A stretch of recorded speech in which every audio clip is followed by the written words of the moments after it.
Every good leader knows and understands that there will be a time when they are supposed to be the one who is following directions, or they are supposed to be the ones who allow someone else to lead. This is literally a prerequisite of being a good leader. The fact that Dame Dash has been out here playing in Foo La La, and don't get me wrong, I love Dame. I have a love and appreciation for Dame, especially if you grew up in the Dipset era and knowing, understanding like hip hop culture and how they really pioneered certain things in certain lanes and avenues. However, the way that he was unable to see and allow for his young boys to kind of come in and usher in a new wave of his success, I think that is a real true testament to understanding what it is to be in a team and a collaborative effort with the people who you love and care about you. Dame's issue is he's so caught up on being the boss. He's so caught up on being the OG and being the main one that he's missing the mark with clear opportunities, clear roadmaps that he's just completely missing because he has to be the one to do it and he has to be the one in charge. His inability to adapt and be malleable to the circumstances really is blinding him to all of the success that he has around him.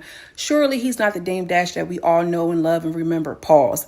But he has enriched so many others who I'm sure, like Cameron said, would have loved to, connect to him with Revolt and do all of these things. But because he has to do it in a certain way. I'm saying this because sometimes we have things in our mind and it's supposed to go a certain way. But it doesn't always work like that. And you have to realize and recognize when it's time to pivot. All right. You can still have the same dream, still have the same main goal, but the way to get there may be different. Instead of him being like, wow, I have enriched all of my niggas around me. Everybody is up. I might be down right now, but I can never be broke because everybody around me is on. That's a flex. But he got to be the main one to do it. We don't want to be like Dame. Also, to the ego.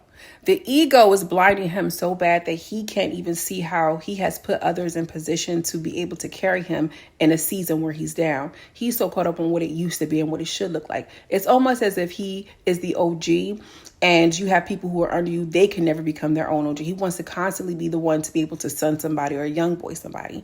But for real, if it's coming from a real space, if it's coming from like your identity is not rooted in ego and this perception of being the boss, then you, sister, you, brother, have no issue, no quarrel with putting into someone else. You feel what I'm saying? And letting them be their own king, their own queen, their own boss in their own right. This is what real community looks like. You feel what I'm saying? I'm not going to pour into you so you can forever be my intern, so you can forever be my apprentice, I want you to go ahead and do your own thing. You feel what I'm saying? And then when we come together, we got a whole bunch of bosses. We got a whole bunch of kings and queens in the room.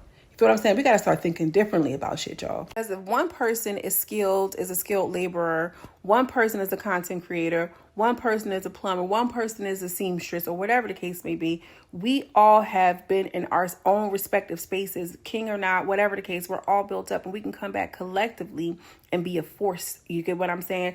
But it's the ego, it's the drive, it's the capitalistic society that keeps us in competition that you never want to outshine the boss. You never want to outdo the thing. But here's the real tea. Everybody has their own strengths and weaknesses and everything. A leader is supposed to come in and say, listen, I'm not really that good at so-and-so and so-and-so, but my nigga so-and-so is. Boom. You feel what I mean? But people get caught up on being, I have to be the one. I have to be the one. Keeping us separate, keeping us divided, keeping us in our same cycles. Be open and willing to attract the people who you're supposed to have in your life. Okay? That's how we get ahead, y'all. It's a collective effort.